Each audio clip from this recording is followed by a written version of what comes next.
영화가 그 인스타 보면 대단히 뭔 소리인지 모르고 어렵다라고 하시더니 그렇긴 그런가 보군요. 그냥 보신 걸 말씀해 주시면 돼요. 근데 못 보셨다면 말씀할 수가 없겠죠. 그건 이 영화의 기본적인 디폴트 값 중에 하나이기 때문에 어쩔 수 없다는 말씀을 제가 누차 드렸어요. 저도 옛날에 그랬다. 그렇다면 만약에 알렉산더의 행위가 정말로 구원을 위한 행위였고 자기 희생을 위한 행위였다라고 여러분 영화 다 보고 나서 믿어지세요? 아니다. 믿는다. 제발 한 번만 손 들어주세요. 플리즈. 이 영화는 플리즈에 대한 영화예요. 그래서 마태 순환곡의 이부인 울게 하소서가 나오는 거 아니에요. 제발 좀 해주세요라고 지금 얘기하고 있는 영화잖아요. 다시 한번 말씀드릴게요. 알렉산더가 그렇게 행위했던 게 구원된 세계를 이끌어냈다. 난 그걸 본대로 믿는다. 저 사람이 미친 사람이고 혼자 밤새 이상한 생각하고 마리아랑 동침할 생각하다가 아장난 얘기다. 믿지 않는다. 저 사람 미친 사람이다. 믿지 않는다는 쪽이 더 많으신데요.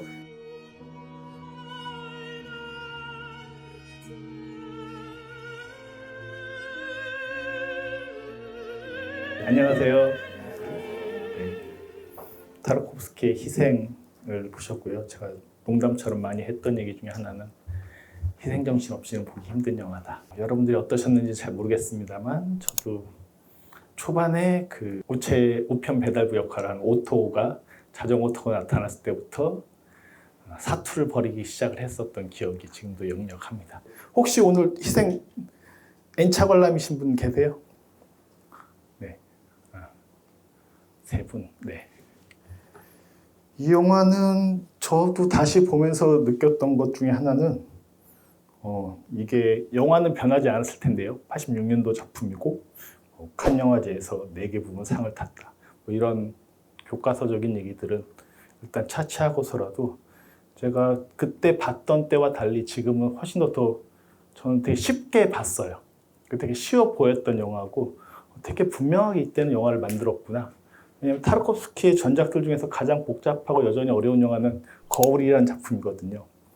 훨씬 더 많은 얘기나 타르코프스키 영화 보면 물소리들이 대부분 잠입자에서도 그렇고 스토커라는 작품 그리고 노스텔지어 전작이었던 작품에서도 그런 물소리들이 대단히 많이 나오는 어떤 물의 이미지를 많이 가지고 있는 감독이기도 한데 그런 것이 나올 때마다 계속 수면욕을 불러일으켜요. 그래서 어쩔 수 없어요. 물소리를 들으면 우리는 수면욕을 이렇게 끌어당길 수밖에 없어요. 그거와 이제 싸우는 영화를 만들었던 건데 사실 이제 타르코프스키가 원하고자 했던 동시대 영화와 좀 다르게 가고자 했던 부분들은 많이 있었죠. 이 영화에서도 이렇게 역력하게 드러나는 작품 중에 하나이고 이걸 예술 영화의 어떤 정수라고 부를 수도 있고 별로 안 좋아하는 사람들은 여전히 안 좋아해요. 그러니까 타르코프스키야말로 지금까지도 계속 호불호가 되게 뚜렷한 어떻게 보면 예술 영화 감독 중에 한 명이 아닐까라는 생각이 드는데 이렇게도 좋아할 수 있고 저렇게도 좋아할 수 있고 이게 좀 섞여 있는데 반해서 이렇게 느려서라기보다는 동시대 영화의 커트들이 훨씬 더 빨라지고 있는 것은 사실이긴 합니다만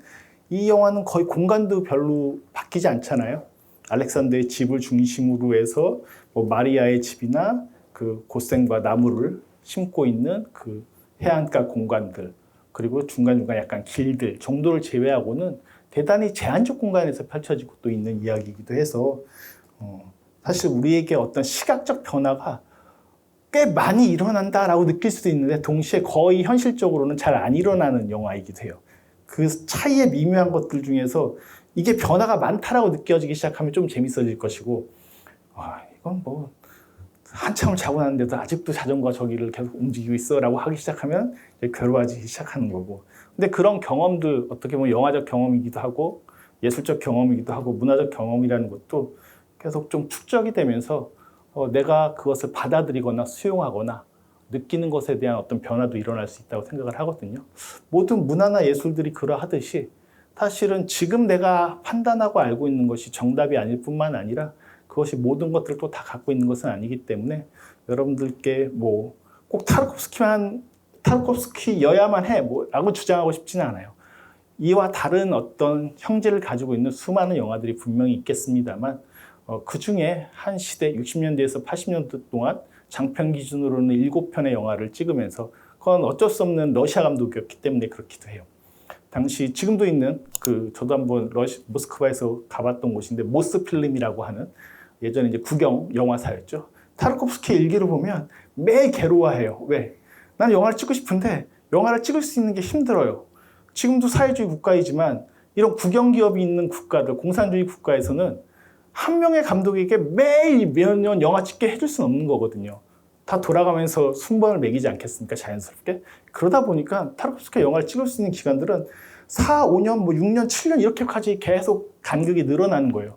난 계속 도스토옙스키 작품을 가지고 혹은 여기서 나오지만 셰익스피어 작품을 가지고 계속 영화를 찍고 싶은데 이것이 안 되다 보니까 이전 작품이었던 노스텔지아라는 작품을 찍으면서 사실 이제 그걸 완성하자 망명을 하게 됐던 여러 가지 이유, 그리고 그래서 아내와 아들을 러시아에 두고 오게 되죠. 이 영화는 맨 마지막에 보시면 자신의 아들에게 헌사를 바치고 있는 그런 영화이기도 한데, 그렇게 했던 여러 가지 이유가 있을 거예요. 그 사적인 이유를 내밀하게 제가 지금 몇십 년이 흐른 다음에 다 알 수는 없겠지만, 이 정도 어떤 야망과 욕심과 어떤 것들을 가지고 있는 사람이라면 서방 세계에선 자기 영화를 지지하거나 지원해주고 있다는 사람들이 주변에 얼마든지 많이 있으니까 그런 것들을 통해서 좀 영화를 많이 찍고 싶었던 거죠. 근데 이제 불행하게도 오늘 보신 이 작품은 타르코프스키의 유작이 되었고, 영화를 찍기 바로 직전에 본인이 이제 암에 걸렸다는 사실을 알게 되면서 암과 투병을 하면서 영화를 편집을 완성했었던 또 그런 작품이기도 하기 때문에 그게 참 사람의 팔자를 가지고 이렇다 저렇다 말하기가 쉽지 않겠습니다만, 어떻게 보면 타르코프스키는 많은 영화를 찍고 싶었던 감독이면 그의 일기를 보면 대단히 명료하게 나와 있다라고 말씀드릴 수 있을 것 같습니다. 영화 속으로 들어가 보도록 하겠습니다. 86년도 작품이고요. 구원에 대한 얘기라고 얘기하는데, 구원을 어떻게 얻죠? 구원. 이 영화에서 구원 여러분 어떻게 얻는 것 같죠? 뭐가 구원이죠? 네, 말씀하세요. 편하게 괜찮습니다. 뭐가 구원이었죠? 알렉산더가 갑자기 이 사람은 신을 안 믿는다고 초반에 얘기했는데 분명히 오토한테 나중에 뭘 합니까? 기도를 하죠. 기도는 타르코프스키 영화에서 되게 또 중요한 주제 중에 하나이기도 해요. 기도를 하는데 기도를 하면서 어떻게 해달라고 해요? 그것만 기억하시면 돼요. 이 영화 되게 쉬운 영화거든요. 오늘 아침으로 돌려주든지. 그렇지. 어제와 똑같은 아침이 되게 해주든지. 그리고 또 뭘 바라죠? 거기 많은 거 들어있는 거 사실이지만 지금 무슨 상황이에요? 뭐가 벌어진 거예요? 3차 세계대전. 3차 세계대전 때문에 어떻게 되는 거예요? 이 인류는. 그러니까 이게 멸망된다는 느낌을 못 받으셔서 그래요. 하도 우리가 재난 영화나 이런 거 막 보다 보니까 그런 영화들에서 멸망은 최소한 지구가 일본도 계속 이제 지진이 나고 있습니다만 땅이 갈라지고 용암이 솟고 이런 것쯤 돼야지, 혹은 딥 임팩트처럼 해성이 다가와서 지구에 충돌을 일으켜야지 우리는 재난이라 생각하잖아요. 근데 여기서는 어쨌든 3차 세계대전, 아직까지 일어나지 않았지만 항상 지금 현재에서도 일어날 법한 상황적 조건들은 가지고 있죠. 가지고 있지 않습니까? 저희도 이제 휴전국가에서 그런지 모르겠습니다만 너무 둔감해져 있는 거긴 하죠. 하지만 사실은 일어날 수 있습니다. 이때 80년대 때는 이런 것에 대한 공포들이 사회적으로 좀 있었다라고 할지라도 타르코프스키는 되게 그걸 예민하게 느꼈던 사람 중에 한 명이었었고, 그게 원자 폭탄에 의한 인류의 종말이라는 것들이 있고, 알렉산더의 꿈 장면처럼 보이는 일련의 흑백 화면들은 그런 재난적 상황들에 대한 어떤 이미지의 구성들로 되어 있어요. 갑자기 이렇게 길이 보이고 어떤 그 길들이나 계단에 어떤 건물들이 보이고 모든 게 흩어져 있고 막 이렇던 장면들은 사실은 묵시록적인 어떤 장면들이라고 볼 수밖에 없는 그런 이미지로 구성이 되어 있기도 합니다. 그 안에서 이제 국가에서 발표했잖아요. 뉴스를 통해서. 집에 있을 때 나왔던 텔레비전 장면들이에요. 혹은 라디오 같은 걸 켰을 때 나왔던 얘기들이에요. 그런 얘기들의 핵심은 재난이 일어날 거다. 그러니까 어디 가지 말고 집에 있는 게 제일 안전합니다. 그게 왜 집에 있는 게 안전하냐? 60년대 이후에 많은 공포적인 가장 큰 전쟁의 서사는 핵에 대한 공포였었어요. 핵에 대한 얘기예요. 직접적으로. 그런 핵에 대한 이미지이기도 하고. 여러분들은 사시면서 우리가 핵전쟁에 돌입할 거라고 생각해 보신 적은 없죠? 없으시죠? 있어요. 네. 그 실제로 많은 만화나 서양의 그 스노우맨 썼던 그 작가의 그 바람이 불 때 같은 그런 그림책 같은 거 봐도 핵에 대한 공포들이 어떤 식으로 묘사가 되는지 서구사에서는 되게 깊게 각인돼 있다는 것들을 쉽게 확인해 볼 수 있어. 어린이 동화책인데 그림책인데도 그런 것들이 대단히 많이 나와요. 그래서 그런 어떤 공포에 직전에 있을 때 갑자기 신을 믿지 않는다는 이 사람이 신에게 기도하는 얘기예요. 이게 제일 중요한 변화이자 이 영화의 핵심이자 이 영화의 가장 중요한 사건이에요. 이걸 이해하시는 거 어렵지 않죠? 이게 동의가 돼야지 이제 나머지 얘기를 따라갈 수가 있어요.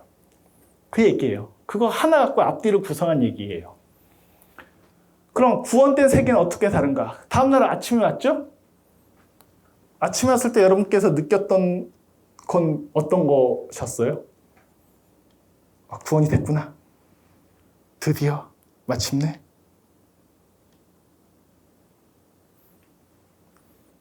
아직 영화 끝났어요. 희생은 아까 끝났어. 아까 나무 이렇게 카메라가 올라가면서 이미 끝났거든요.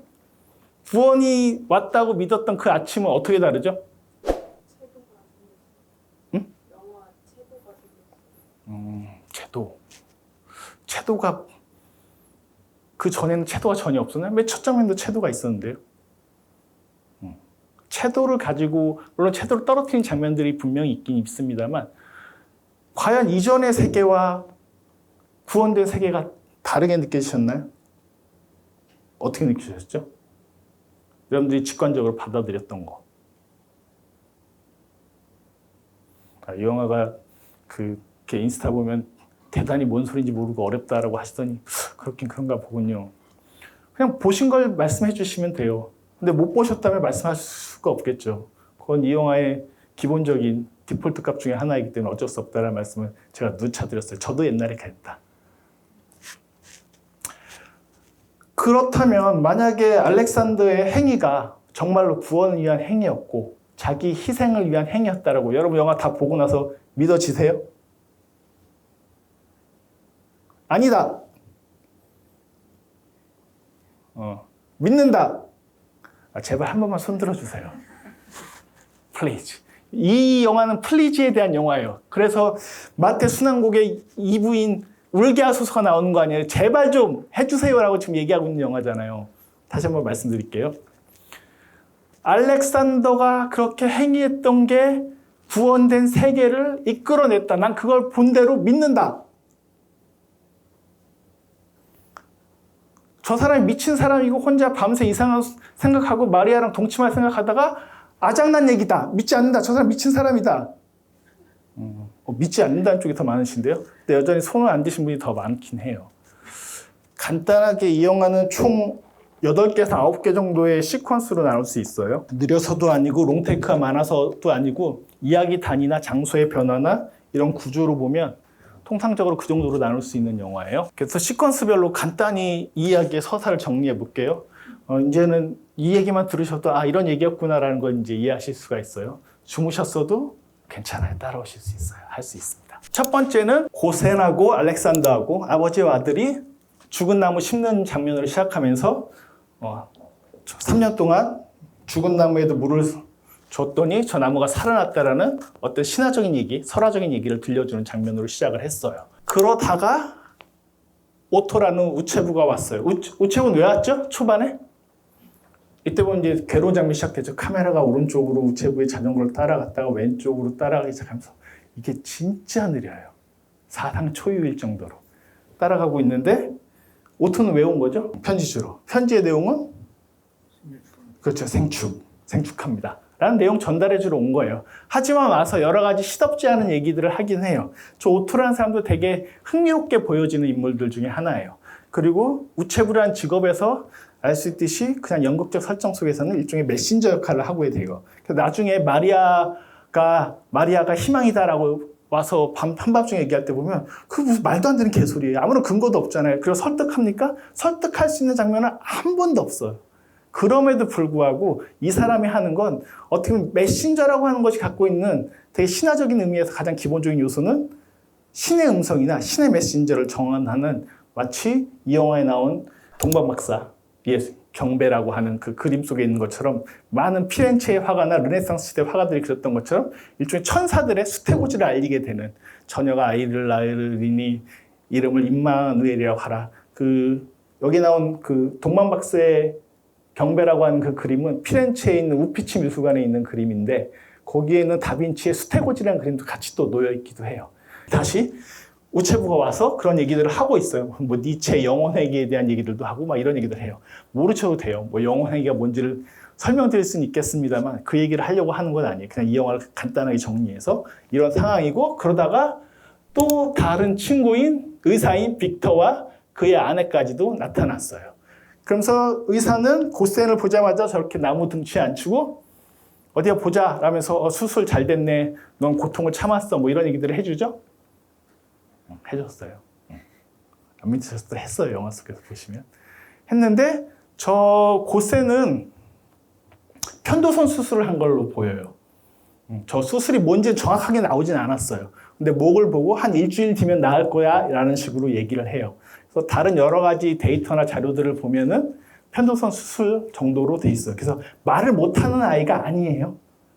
이 초반 장면에서 말을 잃은 아이예요. 그 정도의 아이인 거고 일주일 내로 말하게 될 거야 라고 얘기를 하면서 저렇게 보여주고 있습니다. 이게 처음에 인물 소개이고 오늘이 그 주인공 알렉산더의 생일이고 고센이라는 이름도 좀 특이한데요. 줄거리 담아서 하나 더 첨부해서 말씀드리면 고센은 영어로는 리틀보이쯤 되는 단어예요. 그러니까 원래 이름인지 아닌지가 명확치 않아요. 저 아이 이름이 고센이 아니라 그냥 작은 아이야 뭐 이런 정도로 부르고 있는 호칭으로 보여요. 그래야지 그럴 때만이 사실 이 영화가 더 명확히 이해되는 건 있어요. 그래서 고센이 저 캐릭터의 이름이다 라고 여기시지 않으셔도 된다 라는 얘기도 말씀을 드릴게요. 그때 그 알렉산더가 또 되게 고센에게 하는 여러 가지 뭐 마른 나무에 물을 주면 나무가 살아난다라는 옛날 얘기도 들려주지만 또 중간에 여기서 보면 이런 얘기도 해요. 뭐 말에 대한 어떤 신랄한 비판 같은 걸 하거든요. 그러면서 말 이렇게 대화하는 거 혹시 보신 기억 나세요? 그 햄릿에 나온 대사거든요. 이 사람은 연극을 했고 되게 명배우로 명성을 얻고 있는 인물 중에 하나예요. 그런데 어느 순간부터 연기를 하고 있지 않아요. 이 말이라고 했을 때 이 말은 말의 무의미함, 어떤 가치 없음에 대해서 또 보여주는 것이기도 해요. 이 사람은 되게 말이 많잖아요. 그래서 끊임없이 말하는 인물이잖아요. 오토와 더불어서 말을 하는 사람인데 말을 할 수 없는 수술 때문에 말할 수 없는 고센에게 말이 되게 무의미한 거야 라고 얘기를 하고 있어요. 근데 이 영화 초반과 뒤를 잇는 고센의 유명한 대사, 초반에는 알렉산더가 얘기했고 영화 맨 마지막에 이렇게 아버지는 잡혀갔는데 쟤는 잡혀갔는데 뭐가 좋다고 나무 밑에서 저러고 있는지 모르겠습니다만 영화 맨 마지막이자 이 영화의 가장 시적인 이미지라고 얘기했던 그 장면은 무슨 대사였죠? 태초에 말이 있었다고 했다. 그건 요한복음에 나오는 거거든요. 그러니까 태초에 말이 있었다. 태초의 말은 어떤 의미가 있었을까요? 혹시 태초의 말 생각해 보신 적 없어요? 재난도 생각해 보셨다면서요? 태초의 말. 태초의 말 성경의 구조를 보면 성경은 크게 두 가지로 나뉘어져 있죠. 네, 구약과 신약. 구약의 첫 장은 뭐죠? 창세기예요. 세계가 만들어진 거예요. 거기에는 어떻게 만들어지고 있냐면 빛이 있으라고 하면 빛이 생겼다라는 게 창세기의 첫 구절이에요. 그러니까 태초에 말이 있었는데 그 말이 뭘 하게 됩니까? 신의 말이잖아요. 태초에 신이 뭐라고 얘기한 거예요? 빛 생겨 그랬더니 갑자기 빛이 생겨났다라는 거잖아요. 그걸 신약에서 요한복음의 그 예수의 제자들에 해당하는 이제 소위 사도들이죠. 이 사도들이 다시 새로운 이야기를 쓰기 시작하면서 복음서를 쓰게 되면서 했던 요한복음에서 요한이라는 사람이 썼던 그 복음서의 내용에 1장에 나오는 얘기가 뭐냐면 태초에 말이 있었다라는 거예요.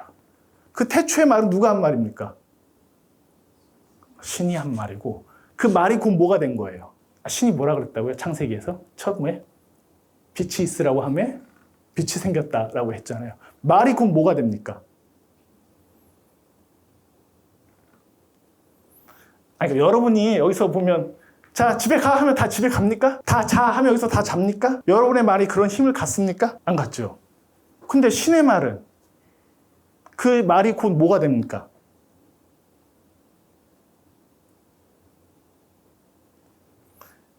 다시 천천히 창세기 1장에 빛이 있으라 하며 뭐가 생겼다고요? 빛이 생겼다고요. 성서의 논리대로라면. 그러니까 태초에 말이 있었다는 것은 곧 말이 뭐라는 뜻이에요? 창조. 더 정확하게는 일본어는 세카이, 세계가 된다는 뜻이에요. 이해되세요? 말 이퀄 사물, 말 이퀄 세계가 되는 거예요. 갑자기 여자가 돼 하면 여자가 되는 거예요. 사자가 돼 하면 사자가 되는 거예요. 이게 그 태초의 언어라고 불리는 뭐 언어학적으로도 있는 그런 개념이기도 해요. 원래 태초의 말이 그랬는데 지금 알렉산더가 고센에게 말도 하지 못하는 그 고센에게 설명하고 있는 건 뭐냐? 말이 의미가 없다. 소용이 없다. 그래서 햄릿의 대사인 말말말 하면서 이 언어라는 것이 상실되거나 의미와 효용성을 상실했다. 이게 세계의 문제라고 얘기하고 있는 거예요. 이 개념이 딱 이해되시면 왜 이 영화가 말 얘기를 시작해서 말 얘기를 끝나는지가 확 이해가 돼요. 그리고 왜 이게 묵시록의 영화고 세계의 멸망의 직전의 전야에 대한 영화인지가 이해가 돼요. 다시 말해서 인간의 말 혹은 우리가 사용하는 말이라는 것이 값어치가 없는 시대가 왔다는 거예요. 그게 타르코프스키의 많은 영화들에서 특히 노스텔지아나 희생에서 하고 있는 기본적으로 주인공들이 가지고 있는 가장 중요한 가치 중에 하나예요. 여러분들이 카톡으로 수많은 언어를 내뱉잖아요. 쓰시잖아요. 그게 의미가 있습니까? 거기서 의미 있는 말들은 과연 뭐가 있을까요? 진짜 의미 있는 언어는 그 의미 자체가 실천이 되거나 그 의미 자체가 창조가 되거나 그 언어 자체가 세계가 돼야 되는 거예요. 이게 동등하게 이퀄이 돼야 되는 거거든요. 헌데 언어의 타락 이후의 시대에서 인간의 문명이라고 하는 것, 이 영화에서 이제 문명에 대한 비판론적인 태도들이 고스란히 드러나는데 그런 비판적 태도 안에서는 언어가 의미 없어진 거, 언어의 타락이라고 하는 것들이 가장 크게 일어나는 현상 중에 하나이고 그 부분들을 사실은 이 영화의 처음과 끝은 명확하게 지적하고 있으면서 결국에 약속 중에 하나가 뭐였었어요? 알렉산더가. 세상이 구원되면 자기 어떻게 하겠다고? 모든 거죠. 모든 거 버리겠다고 했죠. 또 나중에 덩어리가 되겠습니다. 그렇죠. 침묵하겠다고 얘기했잖아요. 침묵 선언도 하죠. 그래서 나중에 빅터가 다가왔을 때 나 말 안 하기로 했어요. 그때도 말 안 하잖아요. 나한테 물어보지 마. 말을 버렸어요. 헌데 그 말을 버린 알렉산더를 대신해서 맨 마지막 장면에서 말을 얻은 사람은 누구예요? 고센이었는 얘기예요. 아버지는 말을 버렸어요. 타락한 세대고 이전 세대예요. 하지만 아들은 편도선도 났거나 뭐 그랬겠죠. 어쨌든 말을 얻으면서 처음으로 질문하는 존재가 되기 시작한 거예요. 그 태초에 대해서. 세상이 다시 재창조가 되는 이야기이기도 해요. 그런 점에서 보면. 또 어려우세요? 이해되세요? 그러니까 재창조된 세계예요. 세계의 외양은 똑같지만 알렉산더는 말을 할 수가 없게 됐고 고센은 말을 하게 된 얘기예요. 그건 엄청나게 큰 변화인 거죠. 그러니까 여러분들이 저도 이렇게 떠들지만 이제 내일 멸망한다고 해요. 이제 아트나인도 다 멸망할 거예요. 죄송해요. 이거 농담이니까. 그래서 제가 서원을 해요. 만약에 내일도 아트나인에서 희생을 틀어줄 수 있다면 그러면 전 더 이상 앞으로 희생에 대해서 떠들지 않겠습니다. 침묵하겠습니다. 라고 하게 된다면 외향은 똑같겠죠. 아마 내일도 오셔가지고 야 희생 받는데 연락 어려워. 나 잤어. 또 봐야 돼. 라고 해서 또 오러 보시러 또 오실 수 있죠. 그렇게 보시러 왔는데 저는 말을 할 수가 없어요. 그러면 이 세계는 과연 같은 세계인가 다른 세계인가? 라는 질문이 이 안에 들어있는 거고 그것이 알렉산더와 고센을 통해서 말들이 누구는 침묵하게 되고 누구는 비로소 태초에 말이 있었다. 태초에 세계가 있었다. 태초에 창조가 됐는데 그건 무슨 의미인 거죠? 아빠? 라고 묻는 존재. 그래서 이 영화는 자기 아들한테 던지는 타르코프스키의 마지막 유서와도 같은 영화가 될 수밖에 없는 게, 칸 영화제 때 타르코프스키는 아파서 갈 수 없었기 때문에 러시아에서 허락해줘가지고, 그 당시 이제 구소련이었죠. 아들이 와서 대신 상을 받았죠. 칸 영화제에서. 그 장면도 뭐 대단히 감동적이었다고 하는데, 그런 얘기들도 이 안에 깔려 있는 얘기다. 그래서 앞에 장면 이 20몇 분을 잘 이해하시면 사실은 뒤에 얘기들은 이게 가속 동호 반복적이구나. 자, 보세요. 이 장면도 맨 마지막에 동일하게 반복되죠. 여기는 오토가 있고 고센이 있고 알렉산더가 있었어요.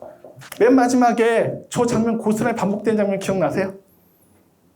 어떻게 구도가 돼 있죠? 누구 있죠? 마리아가 있고 알렉산더 어디 있죠? 그렇죠. 차 안에 있어요. 열심히 보셨군요. 그리고 고센이 있어요. 저 구도도 사실은 그대로 반복되는 거예요. 다만 존재들이 달라졌을 뿐이에요. 그런 점에서 마리아와 오토는 대단히 유사한 같은 계열수. 그 오토가 그러잖아요. 중간에 마리아 우리 이웃에 살아요. 이렇게 얘기하잖아요. 같은 존재일 수 있다는 것들도 이미지적으로는 놓고 있어요. 그렇다고 단정 지을 수는 없어요. 타르코프스키는 그렇게 보여주는 사람은 아니긴 해요. 근데 저 장면이 반복되고 있다는 것들을 생각해 보시면 좀 더 흥미롭지 않을까.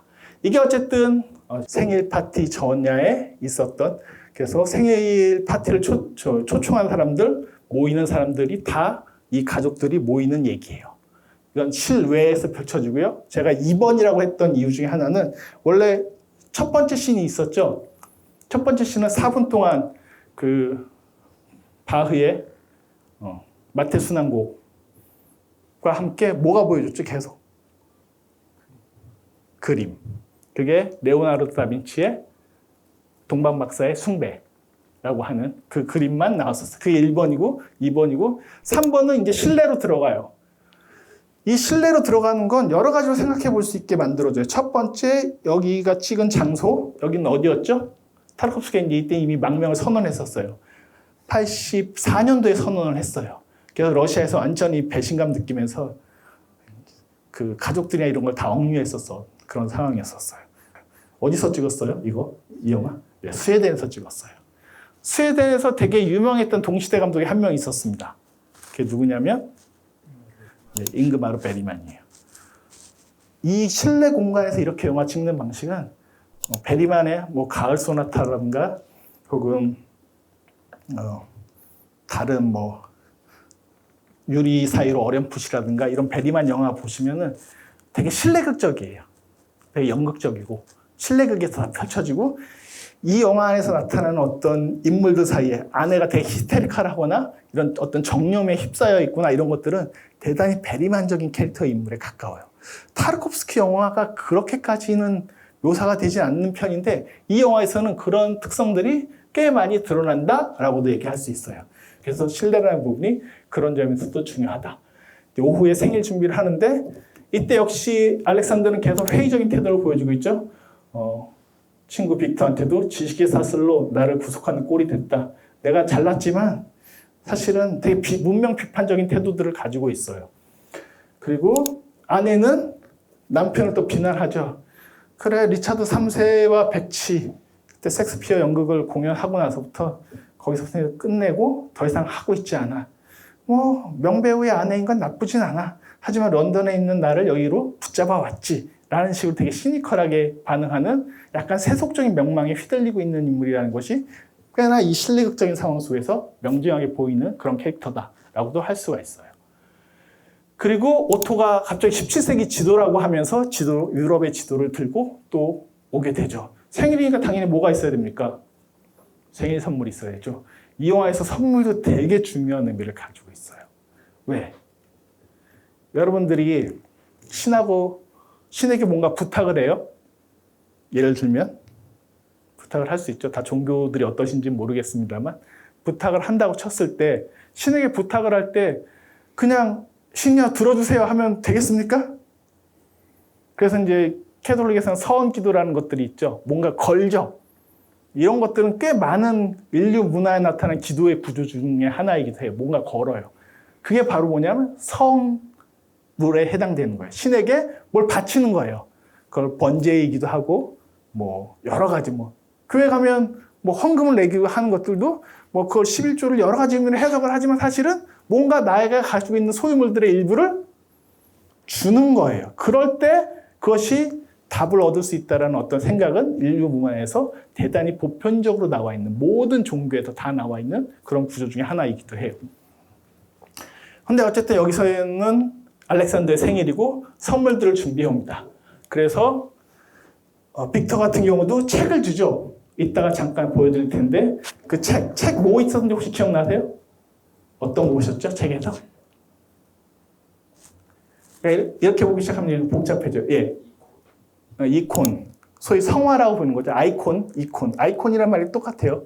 성화를 원래 이콘이라고, 아이콘이라고 불렀어요. 근데 지금 아이콘이 훨씬 더 넓은 의미로 여러분들이 어떤 이미지에 뭐 나이키 아이콘이 있고 뭐 이런 것들이 다 아이콘이라는 말로 보편화돼 쓰는데 원래 성화는 뭐 마리아가 됐든 예수가 됐든 이런 성스러운 그림들을 그리는 것들을 성화라고 그래요. 근데 그 성화가 어디서 온 거냐? 러시아 성화예요. 그리고 그 성화 중에 일부는 타르코프스키의 전작이었던 안드레이 르블로프에 나오는 르블로프의 그림도 같이 포함되어 있어요. 그러니까 사실은 이 영화는 이건 디테일한 얘기들이에요. 디테일하게 보면 타르코프스키가 가지고 있는 많은 것들을 다 뒤섞어서 엮어서 이렇게 펼쳐서 또 보여주고 있는 그런 영화이기도 해요. 어쨌든 그런 선물도 가져오게 되고 그리고 또 이 실내 제가 시퀀스 3이라고 불렀던 이 부분에선 마리아도 등장하죠. 이렇게 마리아가 등장하는데 이것도 어떤 회화적인 영화 속에서 회화적 이미지들이 있거든요. 뭐 타오르는 여인의 초상뿐만이 아니라 사실은 많은 영화들이 회화적 이미지를 차용하는데 이 마리아라고 불리는 우리가 잘 알고 있는 그 마리아와 동일한 이름의 이 마리아가 등장할 때 마리아는 특이하게도 화면에 이렇게 중앙에 배치가 돼요. 왜? 이콘인 마리아 그림, 마리아와 예수가 있는 어린 아기 예수가 있는 그림들을 볼 때 항상 마리아는 어디에 배치가 돼야 되냐면 중앙에 배치가 돼야 돼요. 그래서 자연스럽게 마리아가 눈에 띌 수밖에 없어요. 그래서 좀 재밌죠? 저 율리아라는 다른 하인도 있잖아요. 하녀도 있잖아요. 율리아와 마리아가 뭐가 다르죠? 그렇죠. 마리아는 출퇴근해요. 근데 음식은 다 마리아가 만든 것 같아요. 지금 얘기를 들어보면 이 장면에서.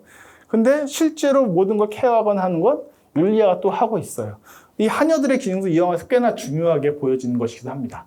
어쨌든 이렇게 오후 생일 준비를 하는 실내 장면들이 있었습니다. 그러다가 중요한 건 갑자기 비행기가 지나가면서 와르르 흔들리기 시작을 하고 이렇게 첫 번째 이미지의 강력한 이미지는 소위 말해서 진열장에 있는 우유 담은 그 그릇이 깨지면서 우유가 땅에 팍 펼쳤을 때 하얗게 확 펼쳐지는 저 장면이 아마 여러분들도 기억이 나실 거예요. 그러니까 저게 무슨 의미인지 모르실 수도 있어요. 갑자기 왜 지진이 났나? 그게 아니라 지금 어디선가 핵전쟁이 일어나고 있다는 뜻인 거예요. 그래서 그것에 대한 진동과 여파. 여기는 다행히도 좀 변방에 있는 곳이어서 그래서 나중에 그 빅터가 그러잖아요. 우리 북쪽으로 갈까? 그러니까 아니 어디든 안전한 곳은 없어 라고 오토가 얘기해 주는 것처럼 그런 전쟁들이 일어나기 시작을 한 거예요. 전쟁들의 이미지들이 시작이 됐고 이 장면은 뭐냐면 저 장면 뭐 같으세요? 이거 집 보이는 장면? 응? 맞아요. 이렇게 알렉산더가 내려다보면서 저게 뭐지? 근데 앞에 있는 집과 똑같은 집이야.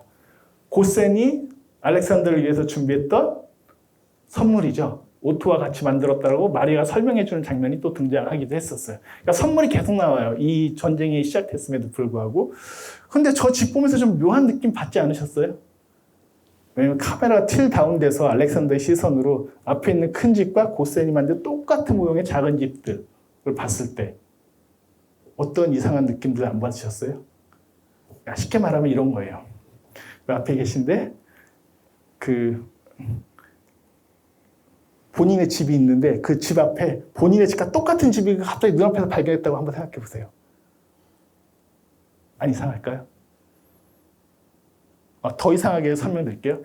제가 이렇게 보고 있는데 갑자기 앞에 조그만 본인과 똑같은 존재가 앞에 나타난 거예요. 그럼 제가 볼 때 되게 이상하다고 느끼겠죠, 당연히. 그런 느낌인 거예요. 왜 이상하죠? 세계가 축소된 채 똑같은 형태로 선물이라고 나타났어요. 저 정체를 모르는 채. 근데 결국 알렉산더는 저 집을 어떻게 해야 돼요, 나중에? 어떻게 하죠? 이 영화 6분 넘는 저 롱테이크 가장 유명하잖아요. 집을 불태우는 장면. 집을 왜 불태우는 거죠? 자기가 희생을 해야지만이 신이 그 약속을 순전히 이행해 줄 거라고 믿고 있기 때문에 그런 거 아니겠어요? 정말 그런 건지 아닌지 알 수가 없으나. 그랬을 때 사실은 이 장면은 전쟁이 시작됐을 때 저 집이 뭔가 흔들리거나 이상할 거라는 것에 대한 전조라고도 얘기할 수 있어요. 지금 전쟁이 났을 때 어떤 것들이 일어난지 되게 직접적인 이미지는 아니잖아요. 그때 알렉산더가 희생하거나 뭔가 포기하거나 버려야 될 알렉산더에게 소유된 것에 대한 어떤 상징적 이미지라고도 볼 수가 있겠죠. 그리고 뉴스를 다 같이 모여서 들으면서 우리를 파괴할 수도 있습니다. 그러면서 네 번째는 전쟁이 시작됐다는 것들을 여러 가지 이미지나 뉴스나 이런 정보를 통해서 보여준 얘기예요. 자, 처음에는 고센과 나무를 키우고 있었고, 그 다음에 생일 축하 메시지가 우편 배달을 통해서 전달되고 있었고, 그 다음에 사람들이 모여서 뭐 생일 파티에 대한 여러 가지 준비나 뭐 하녀가 준비하고 있는 사람들을 아내가 체크하고 있었고, 막 이러고 있다가 갑자기 전쟁 소식이 탁 등장하면서 위기에 막 흔들리기 시작을 해요.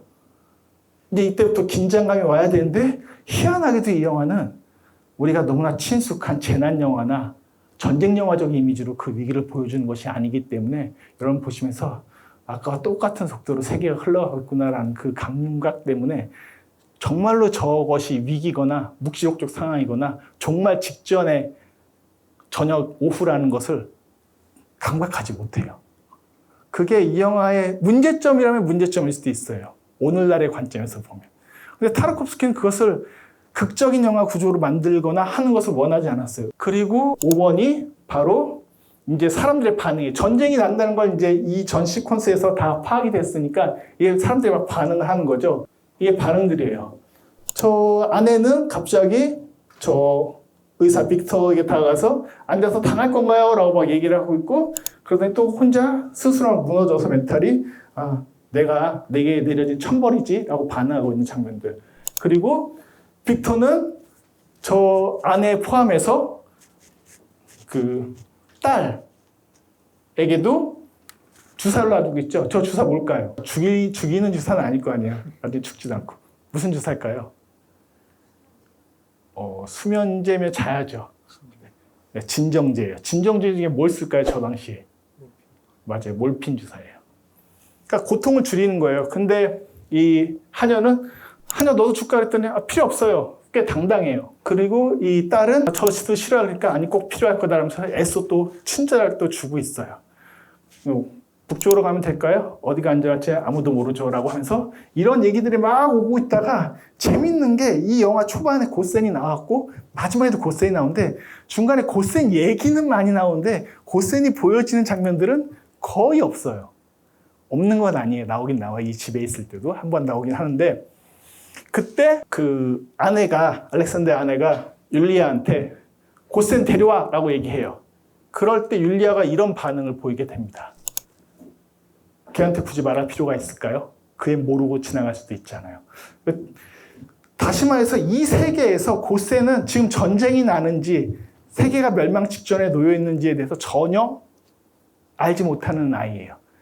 말도 할 수 없지만 동시에 이 세계의 어떤 모습을 전혀 경험하지 않은 채 그냥 외부적으로 놓여 있는 존재로서 이 영화 속에서 묘사가 되고 있어요. 그런 부분들도 꽤 흥미로운데, 이때 보면 하녀의 어떤 당당함, 율리아도 그렇고 마리아도 그렇고, 사실은 이 집에 총 4명의 여인네가 나온다고 볼 수 있는데 불과되죠. 소위 부르주아 계급에 속하는 알렉산더의 아내와 딸은, 나중에 보면 딸 이상한 장면 보셨죠? 그럼 뭘까요? 빅터한테 빅터 좀 도와주세요라고 하면서 거기서 컷이 되고 사라지고 나면 나중에 알렉산더가 아침에 깨어나기 직전에 갑자기 닭들 막 쫓아다니는데 빨개 버튼에 막 돌아다니잖아요. 그럼 무슨 뜻인 거죠? 그냥 빨개 보는 채 몰핀 주사 들고 닭들 쫓고 있었던 걸까요? 너 삼계탕 해 먹을까? 막 이러면서 잔 거죠. 이날 밤은 알렉산더가 마리아와 동침을 했던 밤이기도 하고, 반대로 이 공포, 지금 그러니까 이 자극의 온도가 사실 타르코프스키가 너무나 낮춰놔서 문제이긴 한데, 지금 멸망 직전이고 내일이면 세상이 끝나요. 그러면 저 딸의 입장에서는 자기가 해보고 싶은 걸 해볼 수도 있는 거예요. 세상 종말 직전의 얘기들 많이 그 웹툰이나 웹소설에서 보셨잖아요. 정말 여러분들이 내일 종말을 맞이한다. 그럼 여기서 제 얘기를 듣고 있겠습니까? 듣고 있을 이유가 없죠. 자기가 하고 싶은 것들 다 할 것이고 난리 버거지들이 나겠죠. 근데 여기는 공간이 되게 제한적이에요. 저 여자애가 갖고 있는 가장 중요한 건 엄마와의 경쟁심 내지는 지금 사실 빅터는 엄마의 전부처럼 보이죠? 거의 그런 이미지를 그대로 가지고 있어요. 그리고 하녀들도 다 그것을 알고 있는 듯한 느낌이기도 해요. 왜냐하면 한번 생각해 보세요. 마리아의 집에 갔을 때 권총도 갑자기 이렇게 위협을 하니까 왜 그래요? 알렉산더라고 하면서 마리아가 네 부인이 때문에 너 괴로워하는구나 라고 바로 얘기해 보잖아요. 그거는 분명히 이 관계들이 위험한 일상적 관계들을 유지하고 있었고 흔들리고 있었다는 것에 대한 직간접적인 이야기이기도 하죠. 근데 그에 반해서 하녀들은 훨씬 더 아이를 지켜야 돼요. 돌봐야 돼요. 라고 말한다거나 아니면 마리아는 알렉산더가 뭔가 이상하긴 하지만 그럼에도 불구하고 위로를 해주려고 스스로 옷을 벗는. 그래서 거기선 권총을 들고 마리아한테 겨눈 게 아니에요. 잘 오해하지 마세요. 자기 머리를 겨눴어요. 그때 마리아가 알아서 벗게 되는 얘기예요. 그 차이는 대단히 큰 간극이에요. 총구가 어디로 향해 있는가라는 부분에 대한 생각도 한 번쯤은 해보시기 바랍니다. 그러면서 이렇게 하녀들은 지키려고 하는 계급이다. 이런 이 영화의 계급성은 사실은 아까도 말씀드렸던 베리만 영화의 한 가족적 멜로드라마의 특성이기도 합니다. 네, 그리고 여섯 번째는 그래서 방으로 올라오는데 이때 나중에 한번 다시 뒤에 나올 텐데 잠깐의 컷이 있어요. 뭐냐면 고센의 방에 들어가는 장면이 있어요. 알렉산더가. 근데 이때는 대부분 다 주무세요. 그래서 그랬는지 몰라요. 근데 고센의 방에서 뭘 확인을 해요. 뭘 확인했을까요? 이건 완전 퀴즈감인데 혹시 포스터 한 장 더 드릴 수 없나요? 이따가 확인해 드릴게요. 그리고 나서 갑자기 자기 방으로 들어와서 평생을 벙어리로 살겠습니다. 벙어리도 언어를 포기해요. 제 모든 것을 포기하겠습니다. 그리고 오늘 아침 똑같이 모든 것을 되돌려 주세요라는 기도를 해요. 이 무신론자가. 신을 믿지 않던 이 사람이. 왜? 세계가 종말 직전이니까 이 가족의 공포, 자기 아들 고센의 방을 확인하고 고센을 뒷모습을 보고 나서 뭘 들고 나오는 게 있거든요. 그리고 나서 갑자기 이렇게 확 변해버려요. 그런데 그러고 나서 그 소파 밑에 그림이 있는 그 그림이 뭐냐면 이따가 다시 설명드리겠지만 동방박사의 경배예요. 그 그림 2층에 있어요. 이 알렉산더 방에.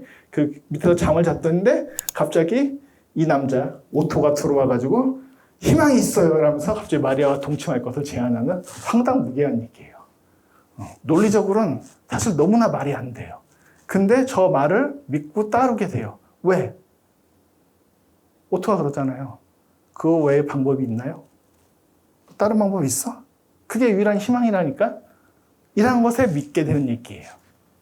세계가 멸망하기 직전에 기도를 하게 되고 이런 맹세를 신과 약속을 해버리고 그리고 희망을 따라가게 되는 얘기예요.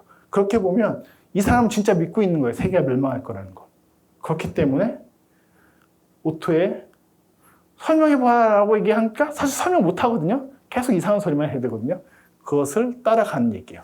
그게 구원을 향한 알렉산더의 약속이고 이때 올라가서 저런 맹세하기 전에 주기도문을 외워요.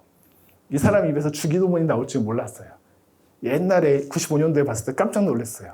갑자기 주기도문이 나오죠 여기서. 그래서 그 주기도문을 다만 악에서 구하옵소서 대개 나라와 권세와 영광이 아버지께 영원히 있사옵니다 라고 하는 게 바로 주기도문이에요. 그 주기도문을 외치고 이렇게 약속하는 장면들이 나와요. 그리고 마리아의 집까지 이어져요. 6장에서는 그래서 제발 나를 사랑해줘, 나를 구해줘서 마리아와의 동침. 이걸 시퀀스로 구별해 볼 수도 있어요. 이걸 7번이라고 할 수 있는데 저는 그냥 다 퉁쳐가지고 6번이라고 했어요. 그래서 오토의 제안에 따라서 마리아의 집에 가서 결국엔 동침을 하게 됩니다. 그리고 나서 다음 날이 오겠죠, 당연히. 이게 7번이에요.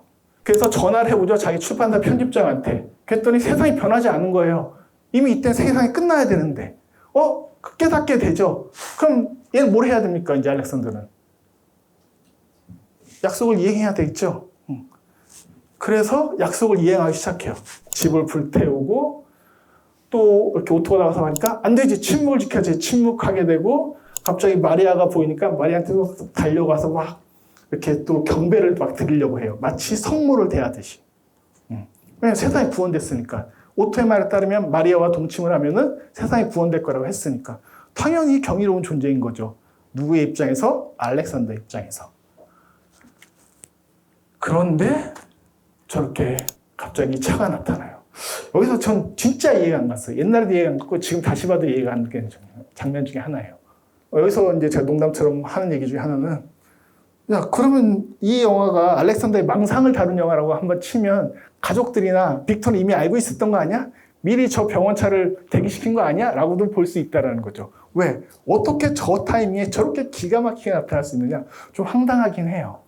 그래서 잘 설득이 안 되는 장면 중에 하나를 저한테 꼽으라면 전 이 장면이 제일 설득이 안 돼요. 어떻게 알고 왔지? 다 불타서 아무것도 전화도 할 수 없는데, 물론 중간에 전화기가 뭐 울리는 장면들이 있긴 했었습니다만, 네, 그렇게 되고 이제 8장으로 넘어가게 되면 이렇게 마리아가 따라가요. 그 마리아가 따라가는 장면도 되게 희한한 장면 중에 하나예요.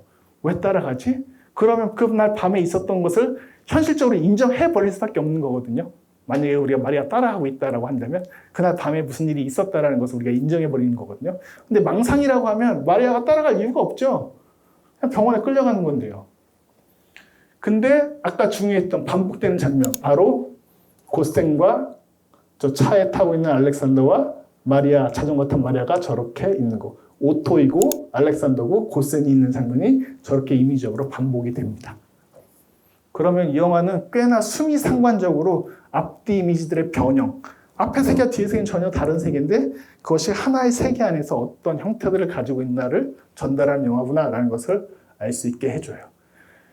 그리고 저렇게 마리아는 지켜보다가 사라지게 되고 고센이 이렇게 있고, 태초에 말이 있었다는데 그게 무슨 뜻이죠, 아빠라고 그러면서 이때 왜 카메라가 위로 올라가기 시작하면서 저 나무가 어떤 느낌 받으셨어요? 나무를 보여주셨을 때 나무가 살아나는 느낌 받으셨어요?